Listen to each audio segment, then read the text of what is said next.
Welcome back to Just Ask the Press. I am your host, Brian Karem, where we discuss the weekend, the news, and review it all. And with me, as always, I always do that. Federal. Now it's after you. Yeah, no, I did it to you this after time. Me for a year. Now it's after Zaid.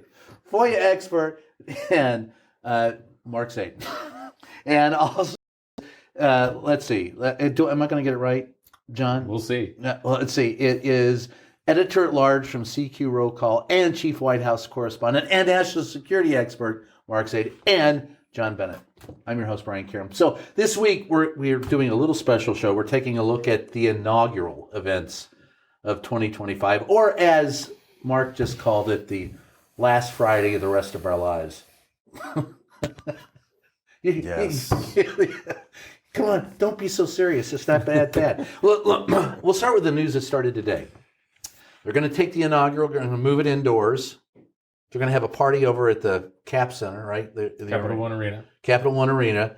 Oh, and the press secretary won't be in the press secretary's office, which gives you an indication that they don't plan on doing much press secretarian from the White House over the next 4 years. They're going to move her out. And so we won't even be able to go upstairs into the White House upper press area. So all you guys that were with me today, that's probably the last time we'll be able to be there for 4 years. So I guess I want to start out with, what are you looking forward to? And what do you think in the next 100 days is going to happen? Come on, Mom. What is chaos is going to reign.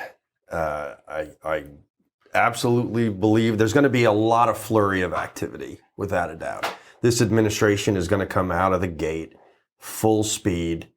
There's going to be quite a few missteps along the way. You know, anytime the horses get bunched up, someone trips and falls and knocks into the jockey next to them. And There's I'm sure, jockeys? I don't know, some will be riderless horses going down the track. I'm sure there's going to be a lot of things that get a lot of cheers from people and maybe even some good things, right? We're waiting on an Israeli Hamas peace agreement. Truce. Donald Trump, he did it all himself. And he said the Americans, there's I think 7 still that are held hostage, dual citizens, that they must be released before his inauguration on Monday. It's supposed to take effect on Sunday. We haven't heard the details about the hostage release, but I expect that there will be Americans coming home, or at least going back to Israel, or Donald Trump will do what he says, which will be to strike Gaza with Hellfire. Well, it's going to be. So we'll see. I said it would be a cold day in hell before Donald Trump ever came back to the White House, and we're going to get to see that this week. Anyway, so but all right. So the one thing you think Americans coming home within the first 100 days. Anything else concrete that you think will happen in the first 100 days? Well, according to him, the chaos. Ukrainian war will obviously stop. I don't know, maybe 100 days. He that's said certainly today a that possibility. he doesn't think that can happen, right? Didn't he say he doesn't think he can get it done within the first 100 days? Well, that's classic Trump, is promise and then walk back, promise and then walk back. So I'm not surprised that he did that. As far as the first 100 days for me... Hold on. Every time we say that, he made a promise and walked it back, we're going to start out the inaugural season correctly, gentlemen, to walking it back. To drinking a lot of this in the next 100 days. Cheers, guys. Well, I think in the first 100 days... No, you didn't drink it. I didn't drink. We saw that. Yeah. They call me. It's hard to get anything past these guys. They call me the breeze. All right, so, in the first 100 days. I think in the first 100 days, the Trump White House and administration will figure out very quickly that their mass deportation program is flawed by definition, hard to implement, and harder to carry out. I've said this before on this podcast and elsewhere. I've reported this and written this. When you start kicking indoors, things get really difficult. Things get really chaotic and confusing. It's 6 a.m. It's dark out. There are no lights in the apartment. And triggers get pulled. Things happen. People are screaming. What happens when you kill an American citizen or you gravely wound an American citizen, a woman, a child? And then what happens to the program? First 100 days, if this program is still going at the end of 100 days, I'll be surprised. Wow, really? So you think mass deportation won't last 100 days? It's too complicated. And you have local law enforcement with this training trying to work with federal law enforcement or state law enforcement, and everybody's got different training. They're on the different frequency on the radio, even though someone misheard what frequency they should be on.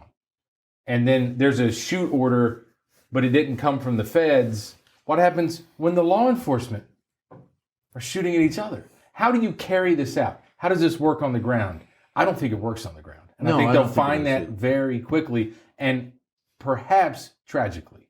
Anything else in the first 100 days? Yeah, without a doubt, an executive order dealing with the civil service and making it easier to fire federal employees, careerists, non-partisans who do not, as it's been said, fit the agenda of the Trump administration. The thing that bothers me about that, and correct me if I'm wrong, but it was the Republicans in the Pendleton Act that brought in civil service, right?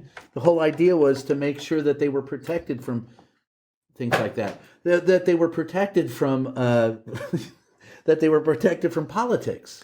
Yeah, but history doesn't matter anymore. I mean, we're already living in the the upside down world or whatever it is from Stranger Things and elsewhere. Where left is right, right is left. You bring in Batman, Riddler references, and Joker and things like that. But this is the Republicans, the MAGA Trump Republicans are not the Reagan Republicans. So, law enforcement is bad. The intelligence community is bad. Russia is good. You brought in a reference to Reagan. We have to have another drink. Sorry. You have every time you bring in Reagan and Trump together. You have to pour a drink or have a drink? No, you got to drink this. I'm not the only one drinking. We're going to finish this bottle before the end of the show, I guarantee you. But, look, there's no doubt. We're waiting to see how many nominees are confirmed. There will be some within the week, even, and I have a feeling most of the nominees will probably within the 100 days will get through, or not, and we'll see when Kash Patel is formally nominated to have a confirmation Cash. hearing. It kind of tells you what his impetus is, but never mind. Well, that's been. You go to his website. You can buy you spend cash to buy Cash T-shirts. And other items that he does sell. But we will see a dramatic sort of reorganization of a number of agencies. I love today, Kristi Noem had her confirmation hearing to be the Secretary of Homeland Security, and she talked about getting the Secret Service, of whom I represent quite a number of, getting them back to their original mission, which, if I heard her correctly, was protective details, which, of course, was not the original mission of the Secret Service.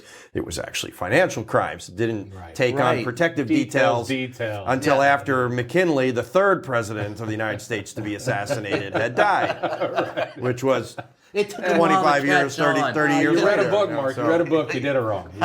Didn't you see a YouTube video on this? Didn't you know? Didn't you read a conspiracy on Rumble or whatever, wherever the dark web or whatever? Yeah. So, and this was a shock. I think that confirmation hearing went for not even 3 hours. It was a really short one, and she'll get confirmed. Well, all right. So my prediction for the first 100 days, I think he's going to try and get 100 executive orders within those first, as he said, within a week. I think he's going to sign his ass off, right? At the end of the 100 days, with the move that they're doing with the press secretary, and I'm spitballing. I admit it. I'm spitballing. I could be wrong. I fully admit it. They're not going to let us in upper press. No. So that means they're not going to brief. They're not going to brief much, right? Smaller staff. I said it before, I think he comes in at the end of 100 days. He may be energetic for the first 100 days. Mm-hmm. After that, I think he'll be at Mar-a-Lago more than he's at the White House. He'll come in Tuesday mornings to the White House, leave Thursday afternoon, spend the rest of the week at Mar-a-Lago. They'll brief 2-3 times a week. He'll do most of his talk, the chopper talk shit, and he'll be checked out. He's going to try within the first 100 days anything that anything that he can get done will get done in the first 100 days. And after that, we're going to watch a shit show till midterms unless of course he bans the midterms, and then of course unless he decides that he's going to run for a third term because the Constitution as written says maybe not, but hey, according to Pam Bondi, he might try a third one. So that's my prediction. And one more. Yeah. Let me channel a TV hero in a football, Lee Corso from College Game Day. No, wait a minute. Before you go to Lee Corso, let me do it. Let me remind you, Lee Corso, where did he start out? First head coaching job? Indiana, Florida State? No. Naval Academy? No. University of Louisville. That's Go right. Cards. That's right. All right. Well, here's mine. I'll go to my Lee Corso with his pencil. Mike Johnson, beware. Because in the first 100 days, to your point, Brian, Trump wants to move like a bullet train. He wants to start Monday afternoon with his agenda, with these reconciliation bills. We've said it before here, what reconciliation is. It's a fast track congressional authority that allows a majority party with just simple majorities in both chambers, 218 and 51 in the Senate, to pass sweeping legislation. Now, it's got to clear certain hurdles, and the parliamentarian gets to rule on numbers and all this stuff. We won't get into that. But Trump wants one, quote, big, beautiful bill. More seasoned legislators like John Thune, the new majority leader, John Cornyn, who almost was the majority leader in the Senate, they want to do two bills. Split up things like taxes in one bill save that for later because that's more difficult, and do immediately a reconciliation bill focused on the southern border and illegal immigration. They know they can get that one passed quickly, but Trump wants one bill, one vote. And I think at the end of this process... And then what? He goes to the back nine? Who knows? We don't know yet. We don't know what happens after that. But my point is, in the first 100 days, trying to do one big, beautiful bill, and reconciliation, yes, it allows you to fast track it with majorities, but the numbers actually have to work. This is one time where the numbers mostly have to work. It has to get scored by the CBO, Congressional Budget Office. It's going to be hard to do one bill and have all the numbers and everything line up. And I think when they figure out they can't do it, you can't write it for Chip Roy and Susan Collins. You can't write it for Tim Burchett and Lisa Murkowski. You can't get it all to work. Number one, two math problems. The votes in both chambers. Number two, the numbers have to work, and CBO has to score it a certain way, or the parliamentarians won't allow it onto the floor. So at the end of that, when it doesn't work, Trump looks and says, who do I blame? Because it can't be on me. It's going to be There's Mike Johnson. And then we're going to have a speaker fight, and Trump sets up the speaker fight, gets on the helicopter in a huff on a Thursday afternoon, and Congress twists in the wind all weekend, and they come back Monday, and we go to the floor, and who knows who the speaker will be. Speaker Marjorie Taylor Greene will be telling us how snow is actually created by scientists, and you don't need clouds. No, that's where you were going. But okay. Sure, why not? Who's left? Yeah. Who's left? Steve Scalise, Jim Jordan. He doesn't want it. Jim Jordan couldn't get the votes. Jim Jordan couldn't get it. Scalise also couldn't get it, but Scalise would probably be the heir apparent, if there is an heir apparent. And then maybe you have to go down the list of people, not Thomas Massey, obviously, because he bucks Trump all the time. All right, but wait. But you're onto something there. I want to ask, because Matt Gaetz is gone. Yeah. So if that fight occurs, what's the chance you could see Speaker Jeffries?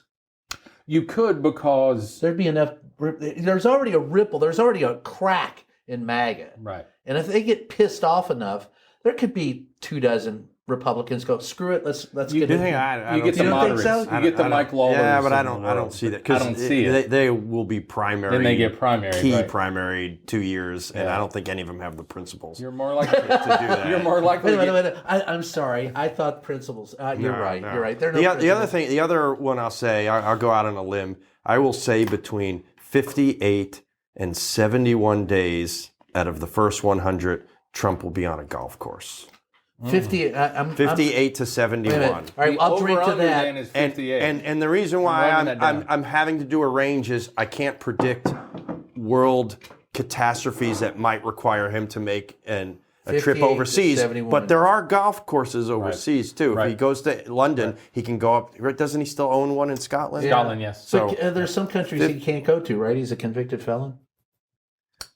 We'll have to look into that. Yeah. I think you're onto something, but he's the president. I mean, go where he wants. yeah. I mean, they can wait. There's always a loophole. You think there's always a loophole, right? I'm Donald Trump. There's a loophole. You know, if Air Force One radios there's a logo right if Air there. Force One radios the tower, where they can say turn around and go back to JBA. I mean, Yeah. come on. We don't really have him on with us. All right, here's the loopholes. Oh boy. Come on, don't let me drink alone. We could do a Ask the Press with like that Hot Wings show. We can be eating hot wings in different sauces We've got while those. we talk about We've got him. the news of the week. All right, so news of the week. We're going to take a short break, and when we come back, what is it? Oh my God, I don't know. Tell me. We're going to take a short break, and when we come back, hate, death, and destruction. Details at 11. Be there. Aloha. Hi, and welcome back to Just Ask the Press. I am your host, Brian Karem, and as always, our week in review of the news. And with me, as always, is White House correspondent, chief financial officer, editor-at-large from CQ Roll Call, John Bennett, and national security expert and FOIA attorney extraordinaire, Mark Zaid. And we want to thank you for being with us and this live studio audience. They're just out of control. So, as we discuss the inaugural and the inauguration of Donald Trump, his second time in office, all right, let's talk a little bit about what's going to go on with the press. We've seen already the first 100 days of the Trump administration. I'm gonna tell you right now, I got my hard pass, and I was surprised because I was pretty sure they wouldn't let me have it. So when they said hard passes are available, by the way, Eugene didn't let anybody who wasn't in the WHCA know dick about whether, and that is an actual word, dick, didn't know dick about whether or not we were going to get our hard passes. So some of us who aren't in the WHCA, out of protest, mind you, because they're full of shit, no, that's just me saying it. But because of that, I did get information, went and got my hard pass. I got it in about 2 minutes. That's all it took. I was surprised. Go. You're surprised? All right. So what's been happening with the press and what will happen in the Yes. first 100 days? All right. So Trump was very thin-skinned during his first I'll drink to administration. that. All right, wait a minute. Thin skin saw that Donald Trump. coming. That's I jumped gotta have a around. drink I saw to that that. Both you and Jim Acosta from CNN had their White House press passes. I didn't drink. Yeah, a drink, baby. Taken away. And you sued. Ted Boutrous, great lawyer, colleague, represented you guys. You won. Press passes Three times I beat that reinstated. bastard. What I was expecting, quite frankly, was that you wouldn't be issued a press pass because the stronger legal argument for the Trump administration would be to just say, hey, we decide who's there. We allotted the press passes to other media entities, and we didn't have another spot for you. So they didn't take away your press pass. Right. They hadn't issued it yet. By issuing it, if you do something stupid, which no doubt will happen, where you yell at the president of the United States and first call day him coming back. a liar, I'm gonna. My first question to him, coming back into the White House, is going: are you going to lie to us this administration as much as you did the last right? administration? When did you stop beating your wife? Yeah. That's, And so you'll probably lose your press pass, but now there's a legal precedent to have it reinstated. But we'll see what happens. Maybe they'll just ignore you. What we have luck with seen, that. right, in the time coming up to even the election, the LA Times and the new owner pulling away, we're not going to do an endorsement. The Washington Post and its owner pulling away, not doing an you endorsement. just mentioned two billionaires. by the way. Yes. With giant AB government contracts. Walt Disney, Yes. which owns ABC, settling what was a very winnable defamation lawsuit over $15 million. George Stephanopoulos' comments about the trial, the defamation trial in New York with Carol about what happened 30 plus years ago in a dressing room, $15 million. And now we're hearing today, as we were doing this broadcast here or taping it, that CBS may settle its 60 Minutes lawsuit with Trump because it is facing a decision that the Trump administration has to rule on by way of merger or something to that effect. And this 60-minute lawsuit is even more frivolous than the ABC lawsuit was. This has to do with the 60 Minutes interview of Kamala Harris, that whether or not it was edited or not. It wasn't even about that they aired something that defamed Donald Trump. It was, I don't even understand, quite frankly, what the legal It's arguments bullshit. were. Everything is edited. Even live is All edited. the time. Most of what we've said, we've edited out all the dumb things that we've said today. Yeah, fuck it. And they made you look so much smarter than what and normally that's hard to do. happens. And then made him look so much smarter than you and I. Yeah, I don't understand how Well, that's not hard. It's all due to editing Wow. and AI. Wow. I'm sorry. That was Shots sweet. fired from Karem. What? You know, Jeez. what's going to happen in the first 100 days with respect to the mainstream media, whether television or print, as it starts or not starts to challenge what the administration is doing? Like I'm gonna, in particular, gonna be watching like the New York Post. Where does it go? And Maggie Haberman of the New York Times, will what kind of sourcing will Maggie have of Donald Trump, and will he go after? And There's a microphone in his toilet, probably. The other notion of perhaps 100. It might not be the first 100 days, but I will say this will happen during his administration. I am fully expecting, and I no doubt will be representing, journalists who have been targeted under the Espionage Act, either as a witness or your emails, your cell phone logs, your metadata being subpoenaed for individuals who have leaked illegally classified information to you. And I hope those individuals are fully prosecuted. 100%, or for those of you who publish national defense information, as the Espionage Act calls it, there will be, at some point in time in this administration, when it is sufficient enough to be embarrassing to Donald Trump, maybe a communication of something that he said, like when I represented in the whistleblower for the Zelensky conversation, something like that involves him personally, and there will be, in his administration, maybe not 100 days, a journalist indicted under the Espionage Act for the first time in its history, pushing aside whether Julian Assange is a journalist or not, and he's not. Yeah, but he's entitled to First Amendment rights in the United States. That's a different matter. But as far as... this doesn't matter. There's no legal defense under the First Amendment for Espionage Act. Yeah, for the Espionage Act. So, but my question is, as you outline all of that, you think it's going to take 100 days?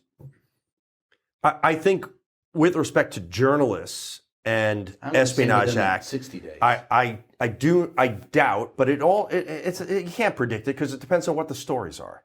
But we know what Donald Trump is. But it doesn't have to do with the story. I think the Justice Department, especially if Pam Bondi is running it as AG, Attorney General, and as Kash Patel as the FBI Director, if that actually happens, I have no doubt that there will be subpoenas issued for journalistic data that, frankly, the Obama administration did. 9 times. Under Eric Holder. Yeah, and it got caught, and it got smacked, and they initiated new internal regulations. Obama wasn't any friend to the press. I mean, don't get me wrong. I found no president in my lifetime has been a friend for the press.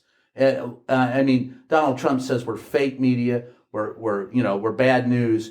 He calls us that and screws us. But this Biden administration called us and said that we were the most important thing around, and he completely dissed us. So you fuck me with a kiss or you fuck me without a kiss. Either way, I'm getting fucked. They bent me over a table and raw dogged me every damn day. So I'm sorry, I can't put it any other way. John, look, you gotta follow that. Yeah. Mark gets deleted, and I have to follow that. Yeah. Well, you're right there in the press room. Come on. Let's just call it what it is. Right. Okay. Today we'll take today. Call for it what it instance. is. We'll call it like it was today. All right. this And is- here's to being raw dog. And no, I'm not drinking to that. Come on, I'll drink. drinking You got to that. drink with me to that. You got to drink with me to that. I'm going to drink to John drinking to that. There you Only go. Not to because what it's you your said. show, Karem. There Only you go. because Thank it's your you. show. Today, President Biden issues a statement, maybe late last night, maybe today, maybe it was embargoed until 5 a.m., maybe it was live at 11. I mean, who can keep And that's up the with other these thing. embargoes? Right. Yeah. Who can keep up? Anyway, By the about way, we're conceding, but that's embargoed to tomorrow at 6 a.m. that's what that was always my joke is Biden or Harris or Gavin or whoever was running was going to embargo their concession speech, which she kind of did, embargo until 2 p.m. the next day. But anyway, take today, for example. What is this, January 17th? Yes. Biden puts out And a happy statement. birthday, Pam. Go ahead. Happy birthday, Pam. Yes. Absolutely. Happy birthday, Yes. Pam. Drinks to that. Hey, Oh, drink to that. There you go. You guys, I feel set up. So Biden puts out a statement declaring that the Equal Rights Amendment is the law of the land. Right. But because I had forgotten that I wrote this story on April 27th, 2023, the Senate voted on terminating a 1982 deadline that was in the original amendment's language. Right. The Obama administration, including the president himself, in a statement before the Senate vote, acknowledged the 1982 deadline was binding. Right. And they were asking the Senate to retroactively terminate it. But in today's statement, and by the way, the Senate vote failed. Right. Republicans held the line, and this constitutional ambiguity. Well, wait a minute. Are you saying that the Republicans decided that there shouldn't be equal rights? I'm telling you what the Senate voted on. As the reporter at the table, I'm telling you what the Senate did, and the Republicans held the line and nixed the bill. Yes. Okay, that's what happened. So Yeah. your interpretation could be your interpretation. Yeah. Well, that's the effect. Right. Yeah. That's the effect, exactly. And then today, President Biden, in his statement, so he's acknowledging a year and a half ago, Right. there's a deadline that was 1982. He's acknowledging that it was binding and it existed. And then today, he's saying, I have the unilateral power to, after Virginia voted in 2020, became the 38th state to ratify it, I have a magic wand today that I didn't have on April 27, 2023, when the Senate voted, and I asked them to nix the deadline that I acknowledged was legally binding. But now today, It's not legally binding. 3 days before I leave office, I have a magic wand, and it's the law of the land. Right. Well, Doesn't work that way, Mr. President. No, you it can't doesn't. acknowledge a deadline and then say I have a magic wand. but let me take it back to what we were talking. What we started out talking about the press. We have reported this horribly. I mean, if you look at the report, all of that precedence, all of that is like short shrifted. Well, when they drop it out of nowhere like they did last night, you're scrambling to report it and report it accurately. We had no indication that was coming. They're doing Well, what that's a different issue. They're doing what every White House does on the way out. They're butt hurt that they lost, and they're dropping things for he their didn't base. lose. He's butthurt that he wasn't allowed to run. Well, he's butthurt that he got he pushed came out. Let's call it out. He came out and said in that exit interview, if I had run, I'd have won. The man still thinks he would have won. And I couldn't have lasted for 4 years, but I would have won. She lost by, she lost by what she lost by. The question is, and we'll never know the answer, would Shoot that phone, but that's a different would story. Biden have eked it out, or would the margin have been closer if Biden had been the nominee? The debate performance was so bad. I remember at the end of it, I filed my story. I didn't know exactly what I was watching. It was so bad, and I was working home. I looked at my wife, also a journalist, and I said, "He can't run, right?" Right. Well, yeah. That was my Remember, gut he originally response. said he wasn't going to run. Originally, he said he was going to be in Originally, he was for going to one. be a bridge president. Yeah, a bridge president. And he decided that bridge was going to be for the next 4 years as well. But I want to get back to what we were talking about the press. And that is, I love what you said about the next 100 days with the press. My concern, do we have, and John, and I put it in crude terms, but do we have the wherewithal in the press to handle Donald Trump the first 100 days, the next 4 years? So I'll put this back to you guys, because I think another thing that's going to be different than we have ever seen before, and I have multiple lawsuits involving against Donald Trump as well as against you're going to have a few more before this is over. where I'm defending MAGA who have sued my clients. I don't think that that's going to stop, despite the fact that he's in the White House. I don't think that cabinet officers who believe they've been defamed by the media is going to deter them from suing as a cabinet officer or a president of the United States. So could you imagine CQ facing a defamation case by the president of the United States? Now, it's a high burden that they have to New York Times meet. versus Sullivan, absence of malice. Doesn't matter. High burden, yeah, but that's not why they file it.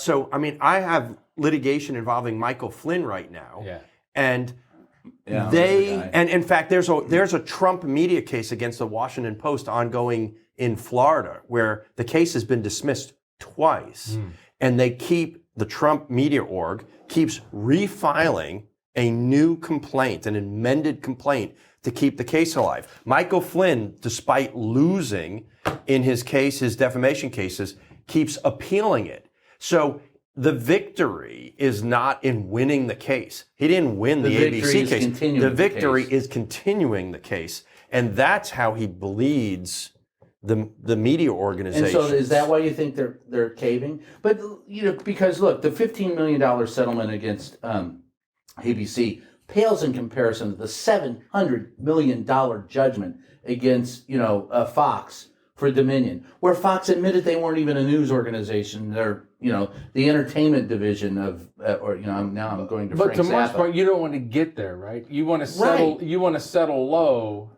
So that's what I'm saying. The $15 million settlement, to them, that's nothing. But the question is going to be, is there going to be a degree of hesitation that emanates from the top down, where with respect to your reporting, print-wise, or commentary on air? And look, we already know. I'm like, I represent a lot of journalists. You're friends with a lot of journalists. We already know. No, not so much. Not as much anymore, right? We know that there have been post-election where there have been commentators, maybe hosts, on-air correspondents, and others who have been told to ratchet down some of what was said or what might be said. Jim Acosta. So CNN is going to they propose moving Jim, who's one of their highest rated anchors, right? His ratings are really good. For CNN, at least. Yeah, and moving him to midnight. So he's the David Letterman. To your point, he was doing a weekend shift, and his weekend ratings were so good when they shuffled again, and that's what CNN does. They shuffle every 3 or 4 months, it seems like. He got the 10 a.m. morning slot. Yes. And, that's a coveted slot. You don't have to get up at 4. You can get up at 6. Yes. Or you can get up at 3. You don't have to get up at 2. So they moved Jim into this prime morning slot because he does get ratings. Again, relative. We're going to drink to Jim. Oh, boy. We should drink to Jim. That's I can get behind that. Yeah. And Jim. And my buddy Jim Acosta. By God, he deserves better than what CNN may do to him. And when we work together, there's another Raw Dog reference, and we won't go any further than that. Here's a Jim. There you go. But I mean, it would be very interesting to know, why is he potentially being moved to a midnight because CNN to 2 a.m. is bowing down to Donald Trump. Well, right. Can you look at it? Can you see it any other way? Is there any other way to acknowledge? You have an anchor who performs well, and by God, Jim is a trusted newsman. He has experience. He's what we miss in the White House. Now, do you think Jim ever pushed back when he was the chief White House correspondent for CNN during the first Trump term? Do you think there were moments where Jim went too far? on air or in the briefing room or a press conference. Yes. I do too. Yes. What do you think he did too far? I think Jim, especially for being in a mid-morning slot, because there's a difference we're talking between about in the White House. I think he has shown his views on his sleeve at time. Maybe that's the best way. Without saying, do I agree with what he was asking or saying about, or even when I see him on air, when he goes, there are a number of journalists on networks that I would much rather view as fairly neutral with little shifts here and there, where I do think Jim at times comes across too strident, opinionated for a news person. Now, Okay, a midnight to 2 a.m. Right. He can program, do you can do an that more. opinion analysis show. Yeah, I am going to defend it. But this Donald way, Trump right? shouldn't make that decision, right? Donald Trump has Right, no right. say in this. He's No, programming not at all. and that CNN's has prime time. he should not Yeah. be programmed. Right. But that's But the time question. out. Yeah, why is he being? But if it's because let of the me concern of the defend Trump Don- let me administration? defend Jim this way. Right. Everything that you've just said, everything you've pointed out, has been said before of other reporters. Chief among them, well, I've been accused of that, but Sam Donaldson. And he was hated. And there is a great story where Sam, who used to follow Helen Thomas everywhere she went, and he followed to Roone Arledge was here for this. Ronald Reagan was dedicating the new building. He said Reagan. Reagan, okay, we'll drink to that moron. Come on. Wow. So, Ronald Reagan showed up. You good there? I'm good. Okay. So Ronald Reagan showed up to dedicate. Could have said the president showed up. Ronald Reagan drink. Ronald Reagan showed up at ABC for their new offices to dedicate those offices, and it was supposed to be a meet and greet. Sam Donaldson popped out and asked the president a question, and Roone Arledge says, I really don't like being, you shouldn't interrupt the president like this. This is horrible that he's here to help us, blah, blah, blah. And Sam said, well, if you don't like it, you can just fire me. And Roone said, you know what? That's not a bad idea. Oh. And it was Ronald Reagan who came to his defense, said, no, Sam's doing his job. I may disagree with him. You may think he wears his heart out on his sleeve. Yeah, that ain't happening now. No, that's not happening now. But what I'm saying is what Sam did, what I've done, what Jim has done. You may look at it through those lenses, but I can tell you, as God is my witness, I've done the same thing with Biden. Mm-hmm. And they hate me as much. They accuse me of being a Trumper. And I know that Jim would do the same, and I will defend that. I don't think that it's going too far. I don't think as a reporter there's anything, if you're asking a question, I don't think there's anything wrong with it. But that's not, asking the question's not the issue. Asking questions perfectly fine. I'm talking more about when, and this may be less so in the White House time frame, of when questions were asked at the White House or whoever, whether it's the press secretary or the president, may not like. That's they hate everything. Right, that's different. Nobody wants what to I'm answer talking more about as the on-air anchor, having a guest. Yeah, we're talking about when Jim was a White House correspondent. Yeah. And with that, we're going to take a short break. And when we come back, we'll have a lot more. So stick around. We'll be right back. Hi, we're back. It's Just Ask the Press. I am your host, Brian Karem. With me, as always, is Editor-at-Large from CQ Roll Call, Chief White House Correspondent John Bennett, and National Security Expert and Chief, if you want a FOIA, he's the guy, Mark Zaid. So, guys, when we left, we were talking about Jim Acosta, and you had said something about, I don't care what you think, and I agree with you. I do. I tell reporters who have worked for me, I don't care what you think. I only care what you know. I barely care what I think. What do you know? And that's my chief, guidance to reporters going out the door. But Jim, as a reporter, I thought always followed that. Now, anchors on TV are a little bit different, and I will agree with you there. I think anchors today tell us and it's not It's not just Jim. No, definitely not just. Yeah, no. There are too many anchors that are telling me what they think, and I don't give a shit. Just tell me the facts. I'll decide what I think. I don't care what you think. In fact, I don't want to know what you think. In fact, I disdain what you think. And that's Even if you agree with it. Even if I agree with it, shut the fuck up. So, with that said, what do you think there, John? I want to posit something here. I am convinced that the inverted pyramid model alone of journalism It's gone. It's gone, and it's not going to be sufficient for our function under the Constitution. How so? Well, there's the branches of government, and then there's the free press. And let's explain what the inverted pyramid lead was all about. Who, what, when, where, how, it why. was designed for the wire, the telegraph. Yeah. And it was it was 30 words or less. Right. And it was to get to the point of what the story was. Today we have long expositions It was before we even 150 years ago. Yeah. It was a telegraph, right? It was trying to get things out in a different way. And now you can do a TikTok video. You can do, 15 TikTok videos before, Brian, you or I get our story or our column through an editing process. Exactly. And post it. May I posit a question about Jim Acosta? Yes. Was he merely before our time in his resistance during the first? He was on the ground, new media. And maybe Jim didn't even know it. What do you mean by that?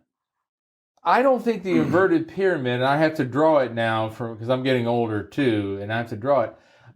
What if the who, he, now, or whatever Who, what, nonsense, when, where, right. how, why? What if that doesn't matter anymore? Maybe what matters is at the top, here's what this person is up to. That's what. But it's not. And who. I just That's think where. media needs to change. I don't think the inverted pyramid is going to be up to the challenge the next 4 years. And media needs to change. And maybe Jim, in defense of Jim, who I really respect, but I do think sometimes in his reporting, and since he became an anchor, went too far with his opinion, let it too much out there. When I write an analysis piece, we label it analysis. I filed one today that just published. Yeah, it's labeled as opinion. When I used to or write columns analysis. for Roll Call, we label it opinion. Maybe Jim should have labeled more of this. Maybe they should have done more of that. That's on his editors. But also, maybe media has to change. Look what Trump did with media. Podcasts, social media. Maybe the inverted pyramid needs to change. I just don't think I've got to drink to the inverted pyramid league. Come on. I can't drink to it that, bitch. I Come think on. it's outdated and it needs to change. Outdated inverted But it got me here, and he paid a lot of bills over the years. Well, I'll say I think media is kind of in a wave. Yes. If you look at the history of media. To quote Biden, we're at an inflection point. Well, it's not malarkey. that's true. It's not malarkey. So you look back, anyone who, as I know the two of us do, I don't know if John does, but we can help you if you don't, collects I need some. memorabilia, Right. historic memorabilia. We have lots of newspapers from the 19th Oh, I century. do. 19th century newspapers were incredibly partisan. Unbelievably In fact, partisan. every party had its own rag that printed. It was only after the Gilded Age, during the Progressive era, when reporters and newspapers decided that they had to be So impartial. and there's nobody and alive objective. who remembers this time period. You know, you look back. I may be old, but not that old. The So late, maybe Jim was a throwback. the late 20th century, late 19th century, right? The Spanish-American War was created by print. You know, of basically like Gulf of Tonkin type stuff, of the notion of exaggerating a situation. In the 20th century, the media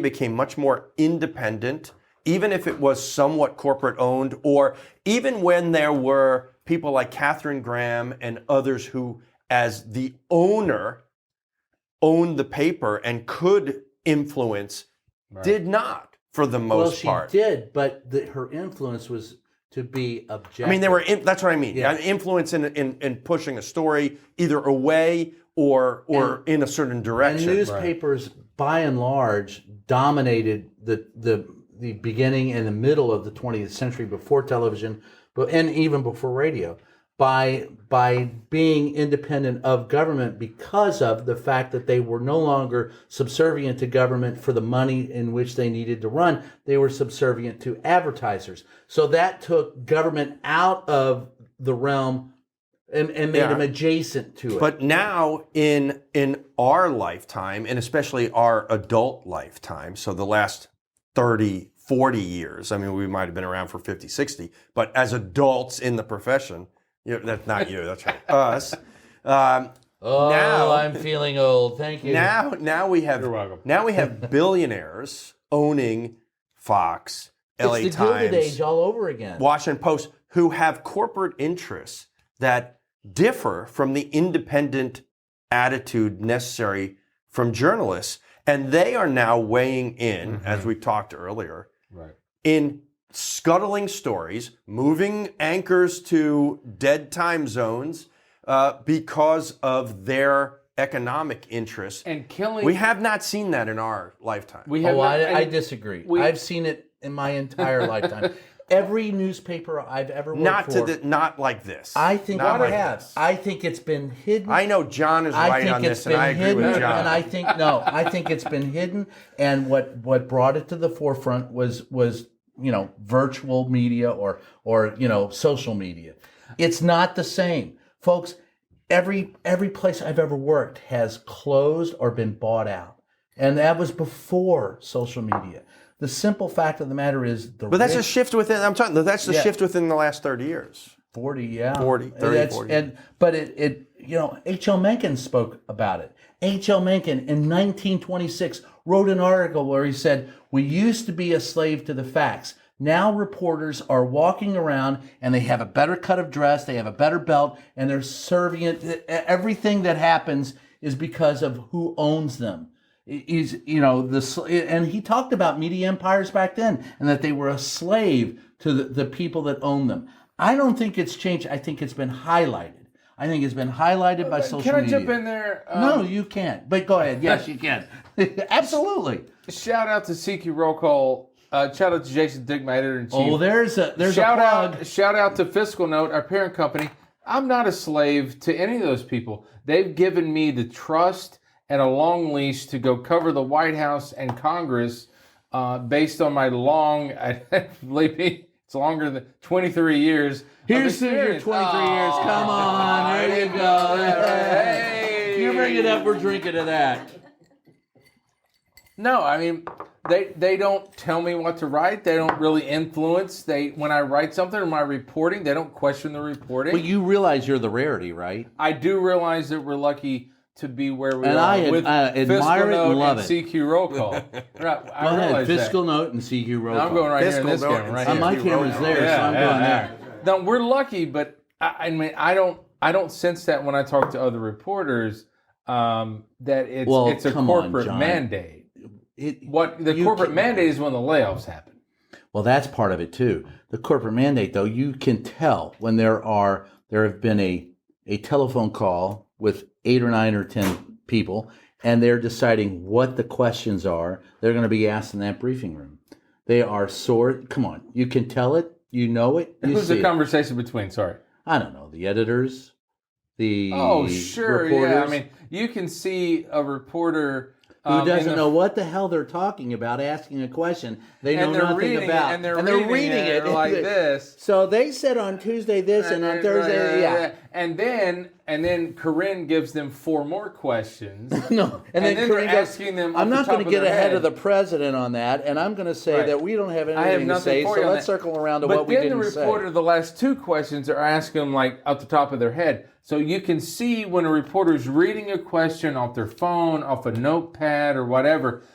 Let me tell you, those came from the executive suite. And then when they're asking Karem or Caroline next week, just off the top of their head, very conversational, very natural questions, those are their questions as a beat reporter. And those are the ones I think that matter. They are the ones that matter. And there aren't many people who have the chutzpah or the experience to understand that anymore. Right. And that was one of the things Joe Lockhart had once told me. And, of course, Mike McCurry, who was the dean of secretaries, press secretaries. Josh Jonas told me. Yeah, he said this. What I worried about was when reporters were in that briefing room and they would start parroting each other, following up on each other, and they would listen and they would go, "You said this a second ago, but you did this." And we don't do a lot of that anymore. We don't. We are too busy with our viral moment. That happened a few weeks ago when President Biden announced that he was pardoning his son Hunter. Yes, it did. And the press corps really played off each other and followed up. And she would say, I'm done here. Move on to this person."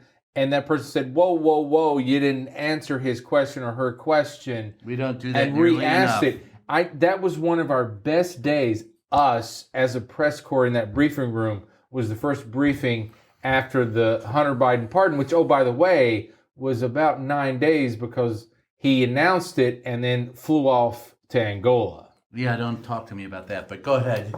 I saw your look. No. To get us to do, we'll finish up on some other topics. The issue that this is all going to surround is, in this Trump administration, how is the media going to cover Donald Trump? And, Yes. And depending on how the media covers Donald Trump and his people, what reaction do they have? And then what is the reaction by the media? And I think this administration is going to be incredibly different than we've ever seen before. Back and forth with the media, more media concern about how the president reacts about the media, and in a bad way. But we'll see. Well, all right, and that's a great way to pivot to our last little discussion, and that is, what will the Democrats do to oppose Donald Trump going forward? And I'll start with you. What do you think you'll see, Mark? The Democrats need to get themselves organized at all levels and see. Now, what will be really interesting. Democrats getting organized. Yeah, We we'll need more. be drinking forever for the Democrats being organized. Here's a drink to getting organized, because they ain't going to do it. No. I think what will be really interesting, there are a number of issues that Doge, Elon Musk, and Vivek Ramaswamy, who will not be the senator from Ohio, right? Right. Yes, for J.D. Vance. That has been named. J.D. He may Vance, still run for I just governor, wanna say, apparently. He wait a may minute. still run for governor, right? J.D. Vance is the reason why my grandmother put plastic seat, cushions on the seat covers of her sofa. He said that, so when he gets prosecuted, Trump administration. Same.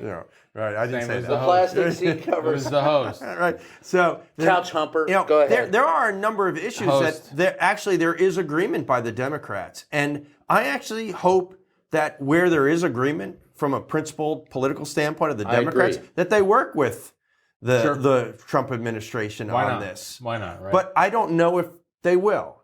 I mean, the Republicans have not in the last few years. That's been the problem. That's one reason why Biden was not as successful as he could have been, because even when, for example, the immigration legislation at the end, the Republicans wanted to agree to it, did agree to it, and then Trump sank Killed it. right? So it would be nice to see if we get some bipartisanship, and I think there is a lot of room for that. I don't know if the Democrats have the ability to get organized enough or not shoot themselves in the foot, because if they Well, they'll do that. if they do any work with the Republicans, They're going to do that. if the progressive movement reacts in a way that, you're cooperating too much with it. Like I have criticized a particular congresswoman who's very much on the left on Blue Sky. We talked about this a while in another episode, and I got excoriated as being a MAGA person.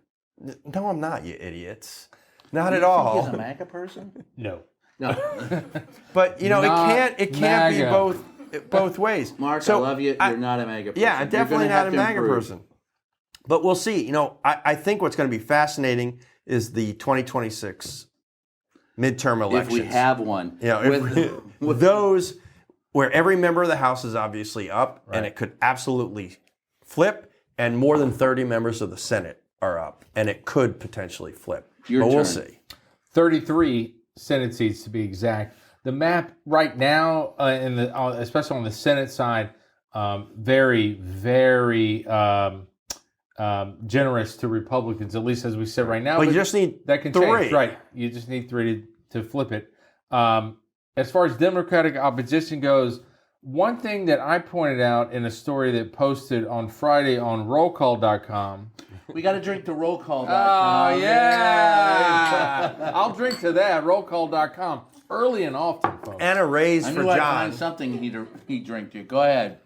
Well, Another drink. Hey, Wait a minute. Let's hear from the Peanut Gallery. A promotion. Hey! Hope does spring eternal. A promotion for John at roll call. I'm good where I am. I'm good where I am. I like where I am. I'll stay here. I just want to drink again, so what the hell? Go ahead. All right. For the Democratic opposition, Trump had an interesting answer recently when he was asked, why are tech executives coming to Mar-a-Lago? They didn't do that last time in 2017. And part of his quote was, quote, maybe we all changed. And we've seen him talk about reaching out and trying to reach across the aisle and trying to get stuff done. And we heard from Biden administration officials this week that to lock in this ceasefire deal this alleged ceasefire deal between Hamas and Israel, that they worked hand and foot, lockstep with the Trump people as one team, and we were it's one the voice. hand and foot part that scares me, but go ahead. As one team and one voice. And Trump says maybe we have all changed. And Democrats are standing aside. I talked to Richard Blumenthal, longtime senator from Connecticut recently, and I asked him this very question. And he said, well, we don't really understand Trump's second-term agenda because he's taken all the policy positions, right? Right. And we don't know if we disagree with him on this or that. Oh, they know. They know, but they're not coming out publicly. There you go. That's the point. They're laying back. Democrats are laying back. We don't know why. Here's why I think they're laying back. Because House conservatives have shown, the Freedom Caucus types, the Chip Roys, the Thomas Masseys, have shown an ability 2 times in like 3 weeks to push back on Trump and his handpicked speaker, Mike Johnson. So I think Democrats are hanging back and they're going to let Trump feud with this House Republican faction of rebels. Yeah. Because they want to do everything again, coming back to, I know it's nerdy, I know it's boring, coming back to reconciliation. Republicans have to do reconciliation, and Trump have to do reconciliation on their own. So why would Democrats come out too hard? Look, let them fight amongst themselves for the first 100 days. At the end of the day, I think that's exactly and what as a Republican strategist said to me, Trump's got 2 years to get this shit done. We'll see. But the other thing I want to add on this is, and this is something that applies for us, and we've talked about it too. Trump 2.0, we need to pick our battles. We cannot as long as you pick a battle. Yeah. But pick a goddamn battle. There will be too many things he's going to tweet out, right. Blue Sky out, Truth Social out, whatever these things are called. If I things see that Trump he says on it Blue does. Sky, then I don't know if you're right. He's not there yet. Donald Trump will be on but Blue Sky. It's going to be a nightmare. It's going to be at some point he will be. Yeah. But it's going to be a nightmare. There you go. We pick every battle. We got him Trump pouring on Blue down. Sky. Pouring for damn that. it. Oh man. You have just made my Trump day. on Blue Sky. I need a drink of that. What Donald Trump on Blue How Sky. many social media things do I need to monitor? At least 80. But Wait a minute. No. right. You got him to drink, so that's where we are. That's. Yeehaw! All right. the inauguration is coming up. We saw, I don't know if I want to say it's unprecedented, but we saw a number of social media execs, billionaires, donate millions of dollars who were otherwise perceived as enemies. Mark Zuckerberg, Bezos, right? Millions of dollars for the inauguration. 2 Democratic senators sent a letter to one of these execs. It was publicly reported today or yesterday, asking why did you donate so much money to the inauguration? And the response back was key. You didn't ask me that when I did something similar to the Democrats. if the Democrats are going to play this little tit for every little thing I'm going to focus Tit for on, tat, and yes. it's going to be hypocrisy, then we're getting nowhere. Right. And Trump's That's going what they did Trump the first will win term. the entire That's what they time. did their first term. You know, that type of letter was, it is a legitimate question to ask. Why, Mark Zuckerberg, are you donating so much money to the inauguration? Excuse me. Given everything you have said in the past. They have donated to both parties. They are, by and large, the billionaire donor class who And that's doesn't fine. care as long as they And there's buy nothing wrong both with sides. it. Nothing I wrong don't with disagree something with like you. that. But yeah, for that letter to have been sent. So that's where my problems are. It's going to be. Now, that was I forget, I'm trying to remember who the two senators were. One was from Massachusetts.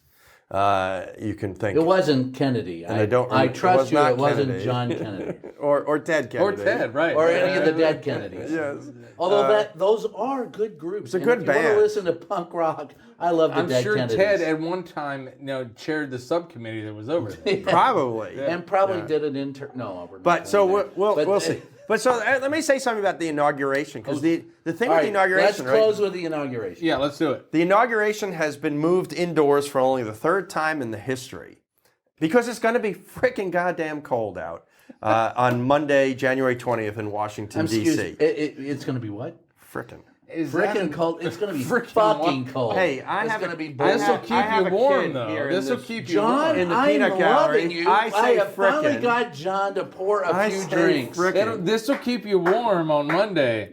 And I was wondering, I want to say we are close to finishing off the bottle, and that's what When we aim John to do. Roberts, the Chief Justice, says, "Mr. President," repeat after me.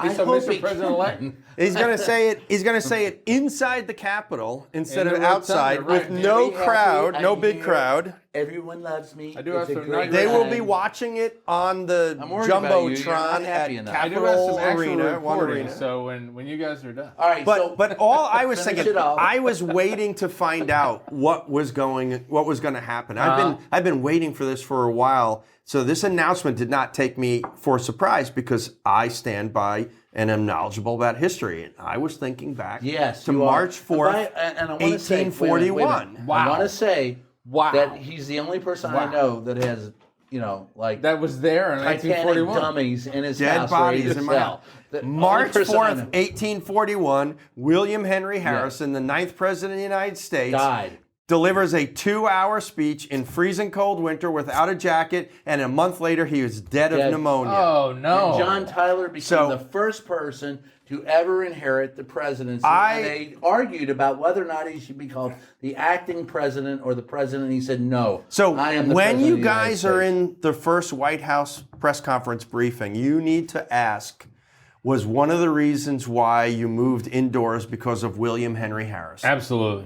Donald Trump will know who Absolutely. that is. Go ahead. I'll let you Absolutely. finish off. You've got the last word. On inauguration, Yes. I Last word. was told today by a Republican source who is plugged into Trump We have world. Republican sources? At least one. There That's you all that go. matters tonight, right?